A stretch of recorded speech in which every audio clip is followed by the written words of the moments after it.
Bura mənim doğulub boya başa çatdığım kənddir bu qarşı tərəf. Onun üst tərəfində Kiçik Qafqazın Şah dağıdır. Onun başında çox olmuşam. Qarşı yatan qarlı dağlar yatar, oyanmaz. Qarşıdan da gedən çay Qaramurad çayı üstündən Leşkər kəndinə keçən körpüdür. Bu yerdə böyümüşəm. Bu kənd mənə küçükündür. Nə bilim, nəysəm. İndi gəldim. Məni bu kəndə bağlayacaq ancaq bu Leşkər qəbristanlığıdır. Atamın, mərhum qardaşımın, Sevər xanımın qəbrini ziyarət elədim. İndi görüm Səvat nənəmin qəbrini axtarıram. Bu qəbristanlıq mənim üçün əzizdir. Burada əmilərim, biblərim var. Babalarım 2-ci Dünya müharibəsində itkin düşüblər. Yoxdular burada. Görüm hardan tapıram Səvat anamın qəbrini. Pəri xanım, Allah rəhmət eləsin. Qabil oyu, cavan getdi dünyadan.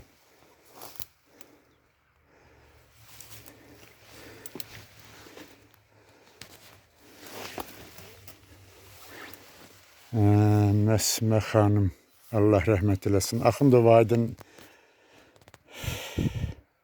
həm Allah sana rəhmət eləsin. Hüseynov Əhməd, o da əmidir.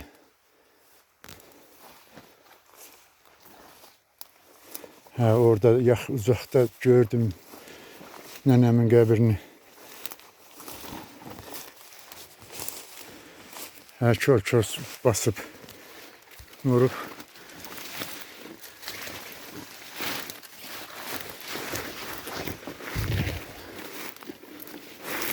O, nənə qəbrinin üstünə gündədir.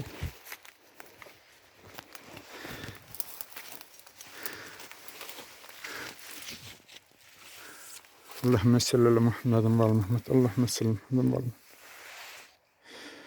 Bismillahirrahmanirrahim. Elhamdülillah Rabbil alemin.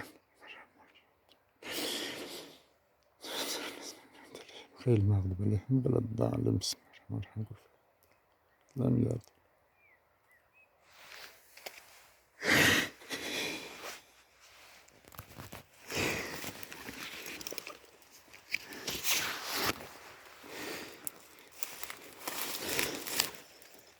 Fikirləşirəm bunu. Bu videonun yəqin ki gələnlər də baxacaq.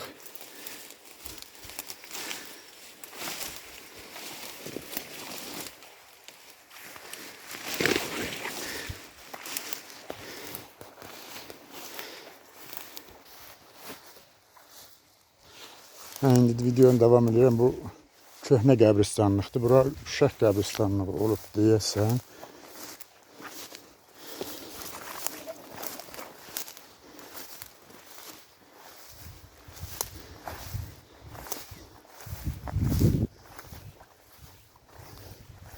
Buradan yuxarı köhnə qəbristanlıqdır.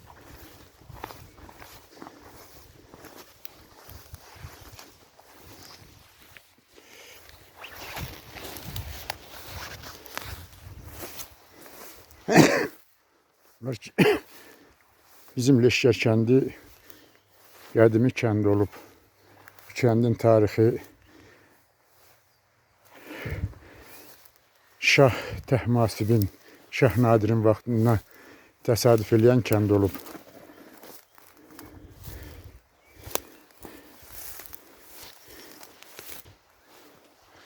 Bu da mənim boya başa çatdığım kənd. Bu tərəfdən görünür. Onun üst tərəfində çaldan yuxarı Arxaşan.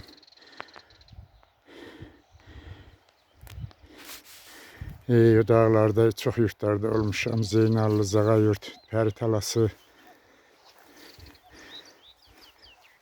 Ən təsirli vaxtım o dağın ən hündür zirvəsində olan Ocaq yalıdır.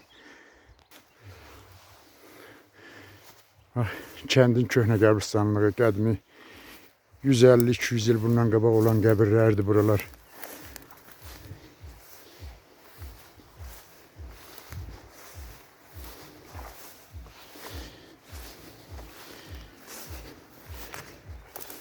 Bura